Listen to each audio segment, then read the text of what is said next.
Welcome. Thank you for joining us today. My name is Amy Sam. I am the Health Education Project Specialist at the Maxwell Eleanor Blum Patient Family Learning Center at Mass General. Hello, everyone. My name is Catherine. I am the intern at Blum Patient Center.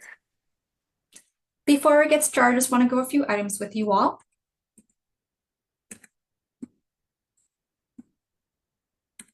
Please note that today's session is being recorded for educational purposes.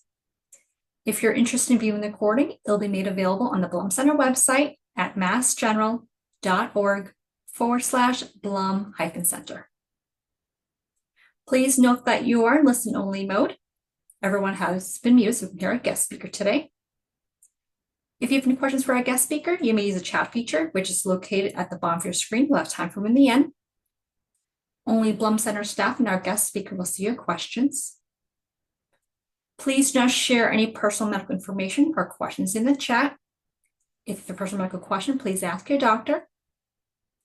Lastly, at the end of today's session, you'll be directed to a brief survey, which we'd like to ask you to help us complete. Your feedback is important to us as we plan future programs. Okay, so next I'm going to turn it over to Catherine, who will introduce today's guest speaker. Thank you.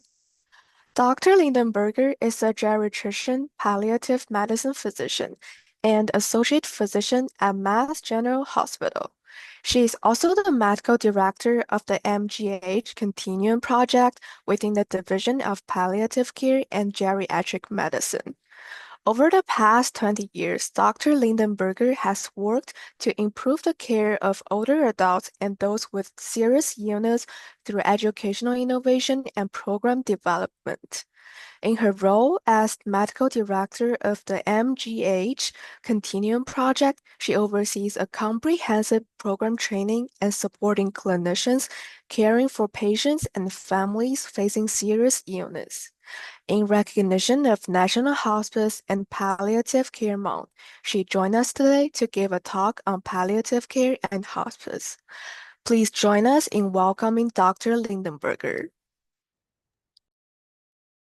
Thank you. It's really so nice to be here with all of you today. I'm sorry I can't see you, but I'm imagining I'm seeing each of you right now. I'm going to go ahead and share my slides.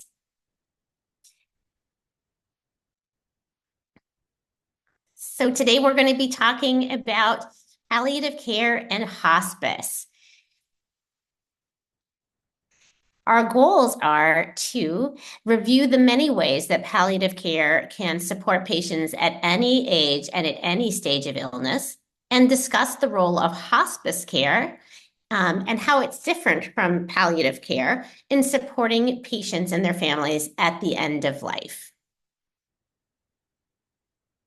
So we're going to start with Debbie's story, and I'm going to ask Amy to share a video.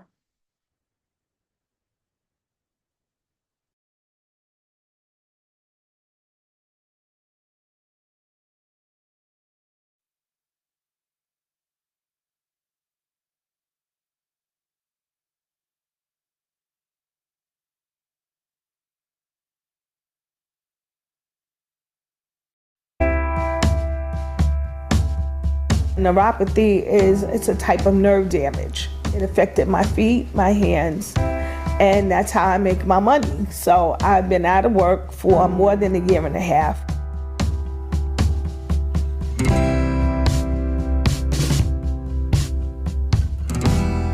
I met Debbie when she came into the hospital with an acute pain crisis. She was really going through a lot in terms of just living with this new diagnosis, and then to be suffering from symptoms sort of related to the treatments so that she can live with the diagnosis. With me being in the pain, I just shut myself out and just stayed in my room. The most they saw of me was to come out and get something to eat and go to the bathroom. She was really crippled by this neuropathy. And you see, she does hair, and that was one of the things that came out when we were in the hospital. You know, sort of what bothers you the most about this pain.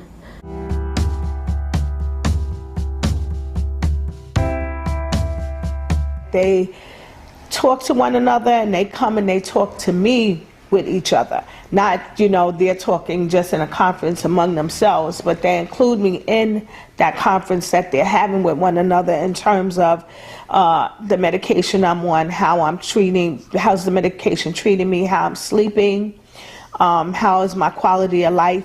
I mean, she's such a beautiful person and so lovely and social, and you can imagine for her not to be in that world, it really robs her not just of, financial security, but her identity. And I think it's powerful to think that if you can give her some of that back by controlling her pain, you're really allowing the miracle of her treatment for her myeloma to fully realize itself.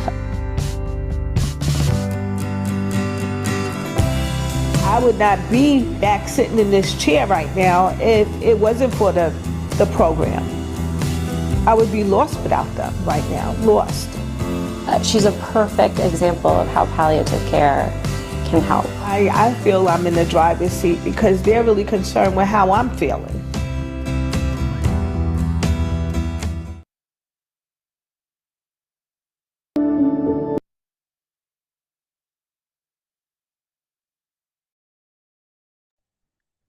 Thanks, Amy. That video is also particularly moving to me because I actually helped take care of Debbie for about 10 years in a previous position I was in, and she's such an inspiring person, and I was so grateful that she agreed to do this video for the Center to Advance Palliative Care. And I do think her story does beautifully epitomize the benefits of palliative care, which is where I'm going to be speaking about next.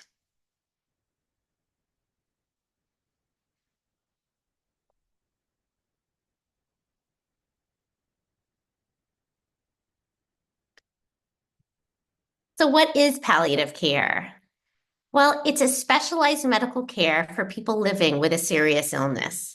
This type of care is focused on providing relief from the symptoms and stress of the illness, as you could see in Debbie's case. The goal is to improve quality of life for both the patient and the family. And this part's really important too. It is appropriate at any age and at any stage in a serious illness, and it can be provided along with curative treatment. So how do I know if palliative care is right for me? So these are the things that I tell people. If you are experiencing symptoms or stress related to a serious illness, such as advanced heart disease, cancer, lung disease, advanced kidney disease, liver disease, neurologic diseases like Parkinson's, multiple sclerosis, HIV/AIDS, ALS, or dementia, palliative care can be helpful. And where would I receive palliative care, and how is it paid for? These are common questions I also hear. So it's important to know that palliative care can be provided really in any location. It's certainly very commonly offered in the hospital setting. There are many, many hospitals in this country offer inpatient palliative care services for hospitalized patients who need them. But there are increasing numbers of outpatient clinics in the country providing palliative care, and growing really by the day. We also can provide palliative care in the home. This isn't true absolutely everywhere in the country, but there are growing numbers of home-based palliative care services. Most insurance pays for palliative care, including Medicare and Medicaid. It's paid for just as any other specialty service is paid for. Palliative care access does vary by region in the United States, and this is data from the Center to Advance Palliative Care, where they periodically put out a report card of palliative care impact and prevalence in the country. And you can see here, this data is a little slightly dated. It's from 2019. So I imagine all of these numbers are even bigger now. But as you can see, And the lighter blue is from 2015, and 2019 is the darker color. So it had grown a lot. But you can see there is quite a difference. So that in New England, where we are, the palliative care is very much easy to access comparative to other parts of the country where where there are the least number of palliative care services in the west south central part of the country. So you might say, but how do I actually find out if there are palliative care services where I live, right? Even if it maybe is a high prevalence area, there might not be home-based palliative care service or an outpatient clinic that provides palliative care near me. So this is a really nice site to know about called getpalliativecare.org. And this is there's a lot of really great information for patients and care partners here on this website, all about palliative care. And one of the things that's really great is you can access a provider directory. So you can put where you live, your zip code, and find out what types of services exist in your area, particularly people generally want to know, are there outpatient services, clinics, or home-based services in my area? So how does the palliative care team work with my primary care doctor or care team? I often hear this question. Well, it's important to know that palliative care, the team collaborates closely with your other healthcare providers. The focus is on improving symptoms and the stress of illness, and to take the time to discuss what's important to you in your care and to help you navigate treatment decisions as they come up, if there are decisions to be made. So I'm going to stop my share again and share Rudy's story, because we are going to transition here and talk a little bit about hospice, which is different from palliative care. It's one piece of one specific type of palliative care that is for end of life. So I'm going to share with you Rudy's story. Actually, I can share that one.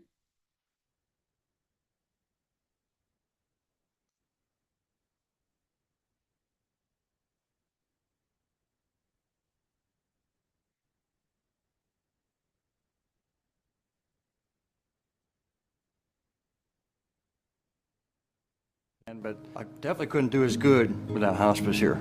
No way.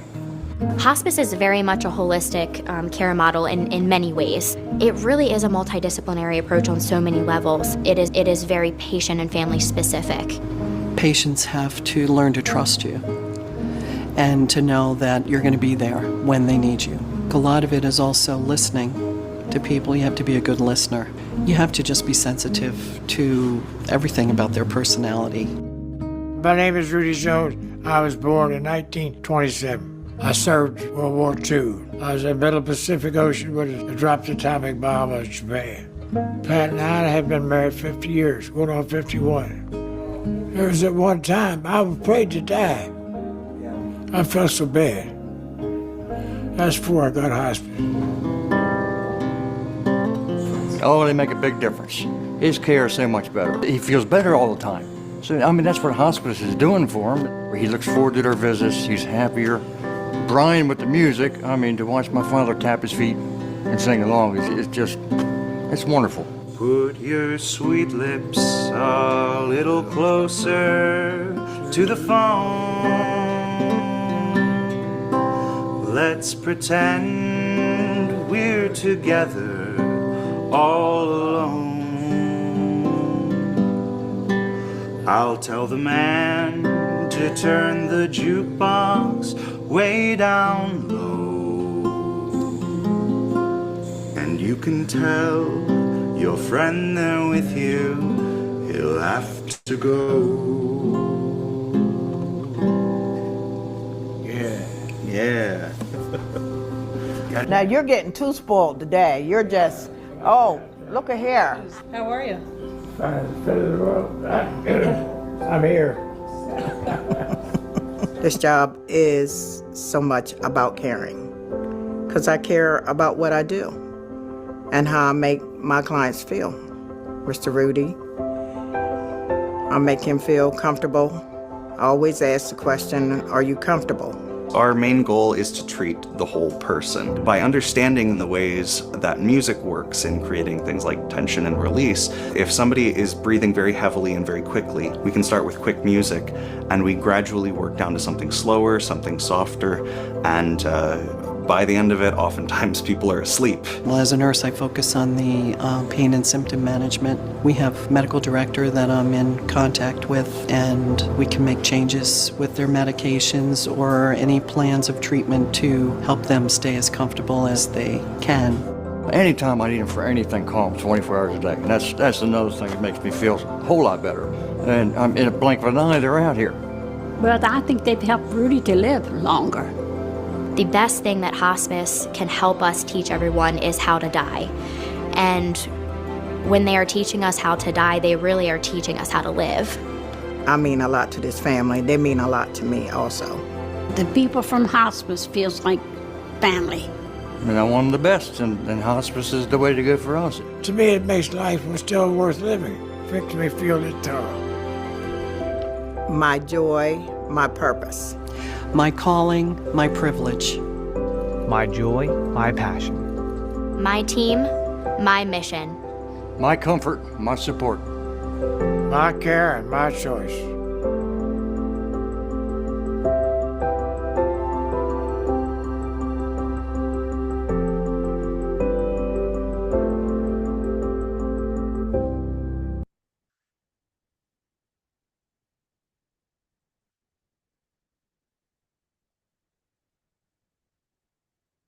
All right.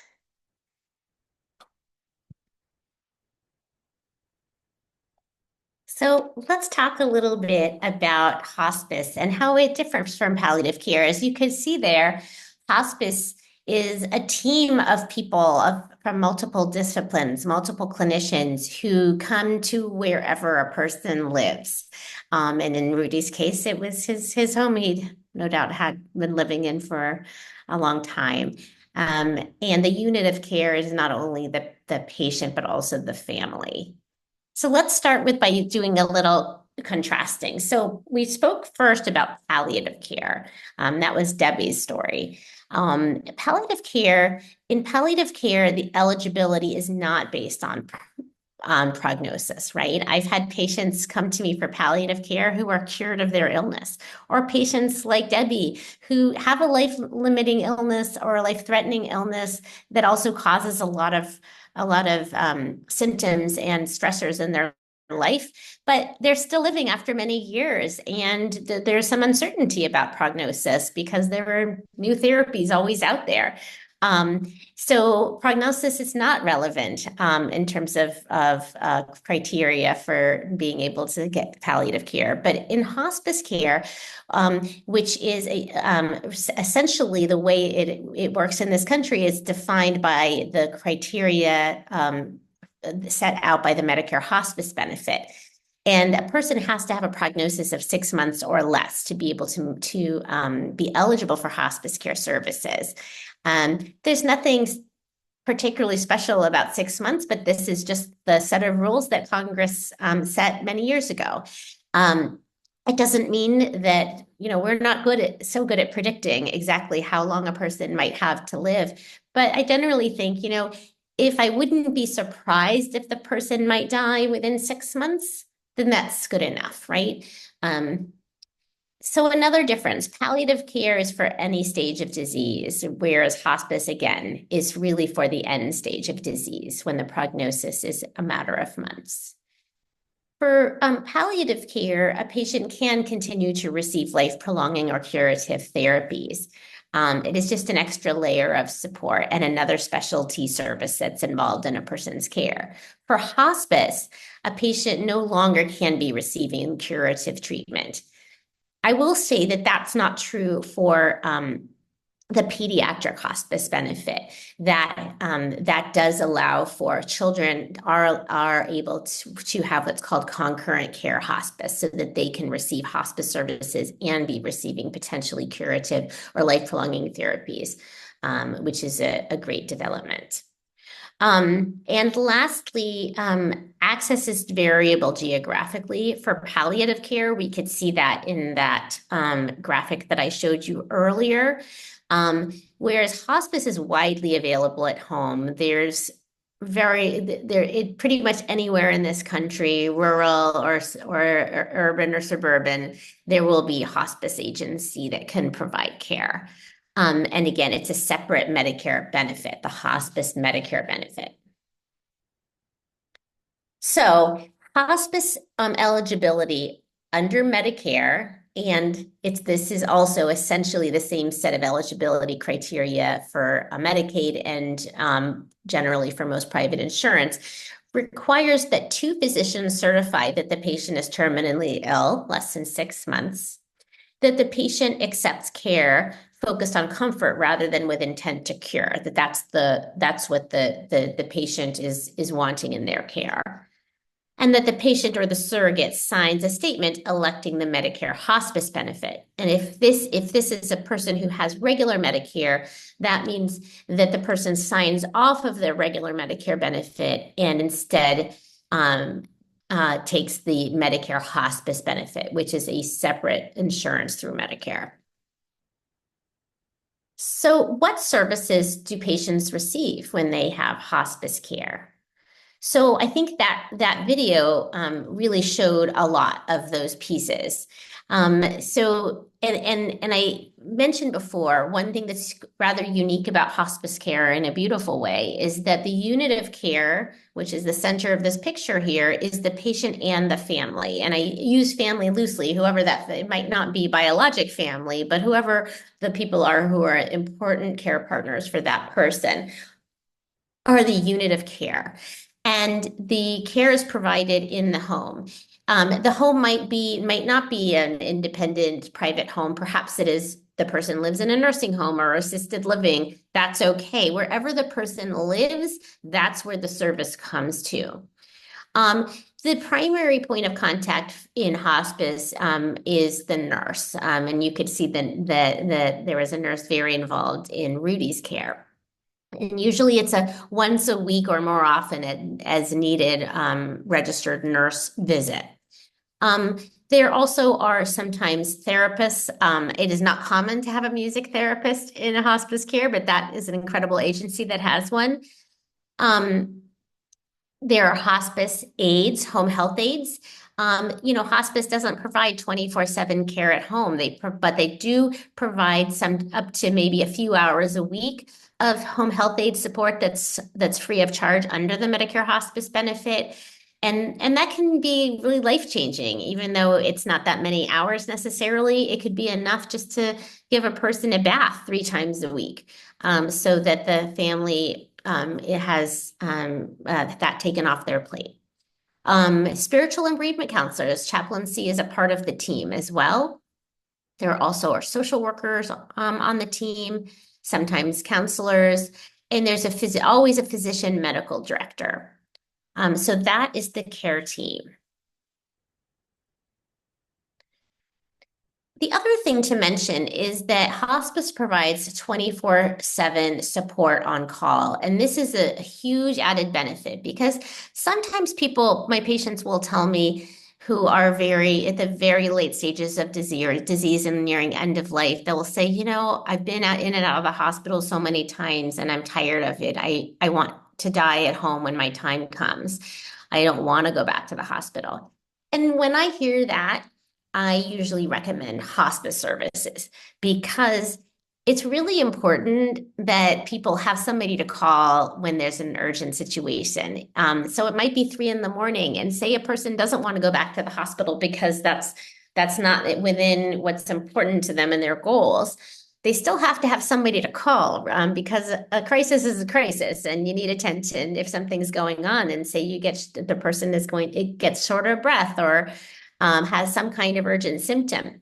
And hospice provides 24/7 support on call, a nurse who can talk you through what's going on, and sometimes and will make an urgent visit if that's what's needed.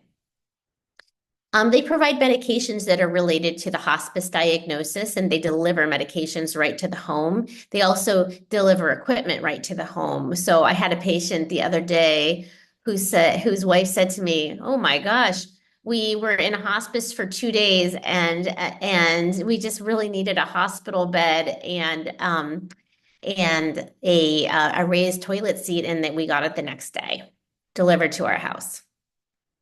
We talked about nursing visits, social or pastoral care, home health aides, and the medical director. There's also bereavement services offered for up to a year, a little over a year after a death. I think it's also important to share what hospice does not pay for, because we want people to really be informed about and kind of have kind of helpful expectations about what kind of services they're going to get. They do not pay for curative treatments. So sometimes, for example, I might have a patient who is continuing to get palliative chemotherapy or getting some kind of very expensive new therapy for pulmonary disease that requires an infusion in the hospital once a month, or something else that's more involved and aggressive. And they generally will not cover those kinds of treatment. They also don't cover prescription drugs unrelated to the terminal illness. However, they may be covered by Medicare Part D with a copay. People also have to give up care from any provider who's not set up by the hospice team. So oftentimes, whoever is the quote attending of record, meaning the doctor who is writing the orders and has ordered hospice and is your primary doctor of record for hospice, that person can see you as often as needed and is covered. But maybe somebody has a degenerative neurologic disease and that's their diagnosis for hospice. They cannot necessarily continue to see their cardiologist or their dermatologist unless there's a specific agreement made with the hospice agency, which sometimes we can do. They also don't pay for room and board. So there are, for example, hospice houses where people, if they can't be cared for in the home and they meet hospice criteria, they can live. But the Medicare hospice benefit doesn't pay for the room and board in those settings. Or, for example, if somebody's receiving hospice in a nursing home, the hospice Medicare benefit doesn't pay for the daily cost of care in the nursing home. They also don't pay for medical care unrelated to the hospice diagnosis, which we just talked about. So here's a tip. When considering hospice for yourself or a loved one, it is important to ask how your medical care might change. So, for example, and this is a nice article that came out in the Times some time ago, that said which treatments and medications will be stopped and who will oversee care should be discussed. Hospice agencies employ their own physicians, but if you have a strong relationship with a primary care provider or a specialist you've been seeing, you can request to have that physician continue to supervise care. But there are some caveats there, and so it's just important to discuss this when you're thinking about enrolling. I will also want to say that hospice does not provide 24-hour care. So most caregiving is done by family members, or if people are able to afford it, by private pay services, either from an agency or a person who's been privately hired. And this was another article that talked about how difficult it is for some families to be able to manage death at home. And so, it's not the right thing for everybody to be able to die at home with hospice. It depends on the care that can be provided realistically by their care partners.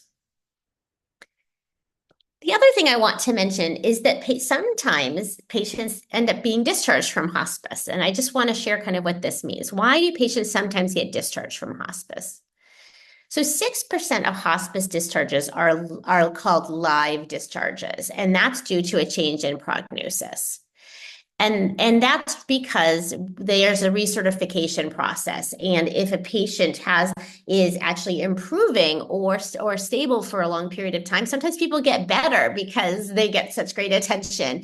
Sometimes they may be discharged from hospice. And I just want to say, many of you have read about Jimmy Carter and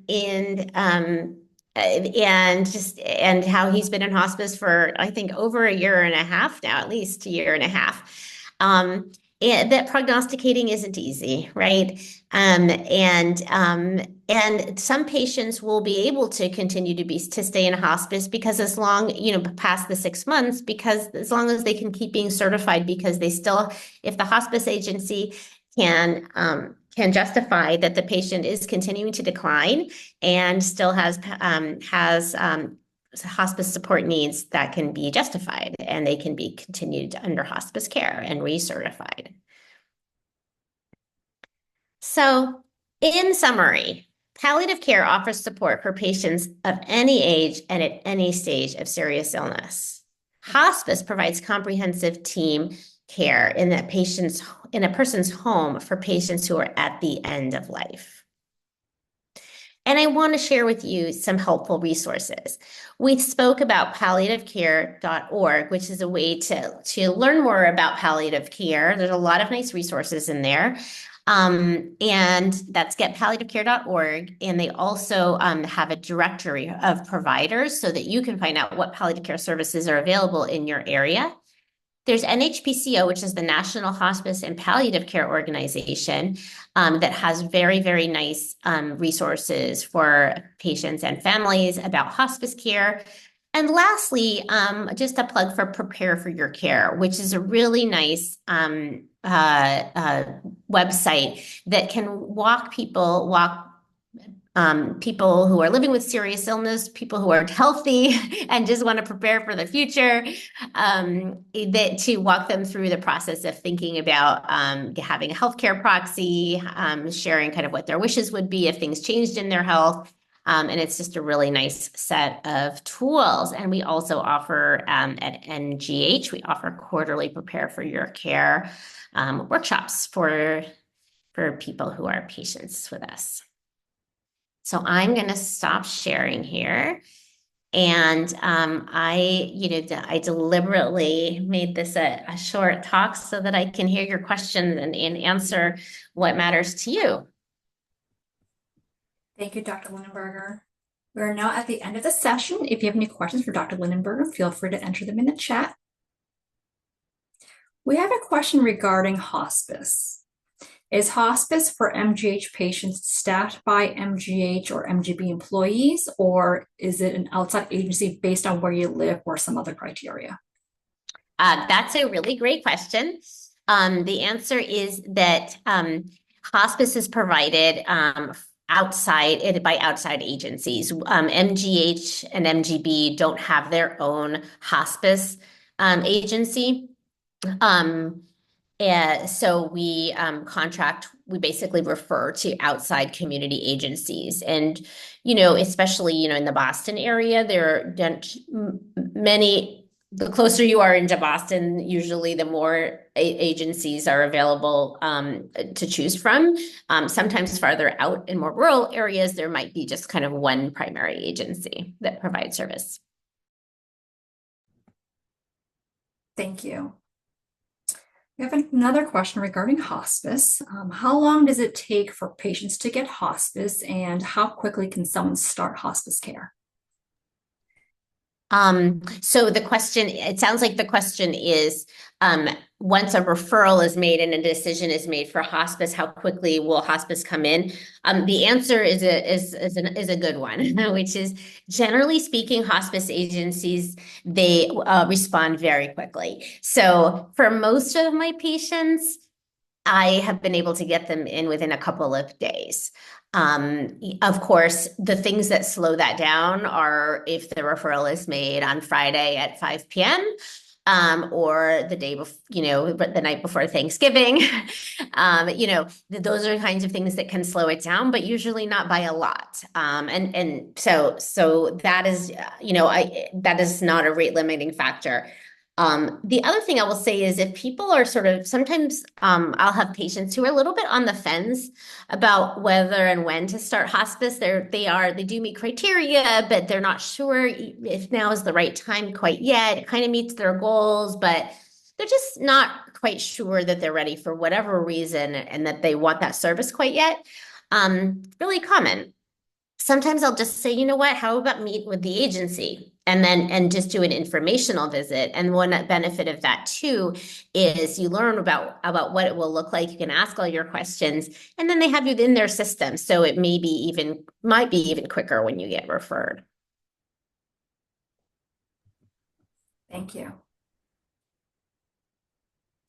We have some questions regarding palliative care. How does a patient know if they need palliative care? So really, it's two things. One is generally we see patients who have some kind of serious illness that they're dealing with. And that's kind of the list that I mentioned earlier. So it might be a serious neurologic illness like Parkinson's disease, multiple sclerosis, might be dementia. Or advanced liver disease, advanced kidney disease. Usually there's at least one serious illness diagnosis, advanced lung disease. So that would be one thing. And then the other thing is that there's needs. So that the person is having bothersome symptoms, or there are decisions coming up in their care and they need some help to navigate them, or they're just maybe having some difficulty kind of coping with all of that's going on and the stress of the illness. So those would be some reasons that palliative care can be helpful. Thank you. And generally, how long does palliative care last? So palliative care can be involved as long as the patient needs palliative care, you know? So somebody like Debbie, for example, she actually continued getting, she may well just still be, my guess is getting palliative care visits because a lot of the symptoms that somebody like Debbie's having are having their ebbs and flows and needing really constant attention that is palliative care level attention in terms of the pain management. But I've had patients who have, say, a similar situation with serious pain from something like multiple myeloma, but their pain resolves with treatment. Maybe they're not cured yet, and they might, it might rear its ugly head later, and they might have symptoms again later or other needs besides symptoms. So somebody like that may come for palliative care for 4 to 6 months, and then we send them on their way, and knowing they can come back. I also have had patients who, I had a young patient once, I remember, who was about 25 years old and had a really rare cancer that the treatment caused terrible symptoms for, like, she had radiation and chemotherapy, terrible symptoms, but it was cured. And we got her on all of these high dose opioids to treat the pain associated with the treatment. And then we titrated her off after the treatment, and she felt fine. And I said, "It's been nice to know you, and I hope never to see you again unless it's in the grocery store." So it really, really depends on the situation and the needs. Thank you. And I believe you answered this question, but want to see if you have anything to add. This is regarding whether a person can stop hospice care at any time. Oh, yes. So that's the other thing I tell my patients who might feel worried, like it feels like such a big decision. You can discharge yourself anytime from hospice care. You can decide you don't like the agency and you want to try a different agency. Yeah, you're always in charge, and you can always stop the services and go back to straight Medicare or whatever your insurance is. Thank you. And this question is regarding both palliative care and hospice. Can you give some examples of how might family members be involved in them? The role of family members in palliative care and hospice. Okay. Let me give a shot. And then if I didn't get it right, maybe put it in the chat and I'll try again. So in palliative care, I'd say it's really variable, the role of care partners or family. So I have some patients where family is a huge part of the care that we're giving. So if I have, for example, a patient who maybe lacks decisional capacity, has dementia, they really can't even be so involved in the visits. it's very much then that's like the unit of care is the patient and that care partner, right? And I'm with both of them, right? But or other cases where maybe the person just really, really wants that care partner to be, or a family member to be a part of our visits because they're their primary support and caregiver, then I'm there. Really, our team is there supporting both of them, and they're really the unit. And then I have some, we have some patients where they're not doing that, where it's just the patient. And then in hospice, I would say the family is incredibly critical. So there has to be really some kind of care partner involved, and that person is very much part of the unit of care for hospice. Thank you. So I don't see any additional questions in the chat while we wait to see if there are any final thoughts or questions people may want to share. Do you have any final thoughts you'd like to share with the audience, Dr. Lindenberger? I think that I've pretty much shared what I think everybody benefits from knowing. And then what I would say is just there are so many great resources. If you find that you're thinking about yourself or a family member, a loved one, I think the most important thing is just to know there's a lot of resources out there to help you. And of course, you can also just, also ask your healthcare team, and you can, whether it makes sense to have some of those services. Thank you. You had mentioned towards the end of your presentation, the workshops that are offered. Would you be able to provide some more information on those? Whether, is it free? What's the process? What's usually covered? Yeah, so we provide workshops that are really meant for people who are getting their care within our system. It's if you go to the MGH Continuum Project website, there is a place you can click for patients and families, and we have and you can sign up. Thank you. For anyone who's interested, feel free to email the Blum Center, because I know you shared also a couple of other resources. Feel free to email the Blum Center. We are at PFLC. It simply stands for Patient Family Learning Center at partners.org, and we'd be happy to share those resources with you all. All right, so I don't see any additional questions, so I think it'd be okay to end a few minutes early. Dr. Lindenberger, thank you so much for spending the hour with us. This was extremely helpful. It's my pleasure. I enjoyed coming. Thank you. And for everyone who joined, thank you so much. As I had mentioned, today's session is being recorded. It'll be made available on the Blum Center website at massgeneral.org/Blum-Center. Thank you so much, everyone. Take care.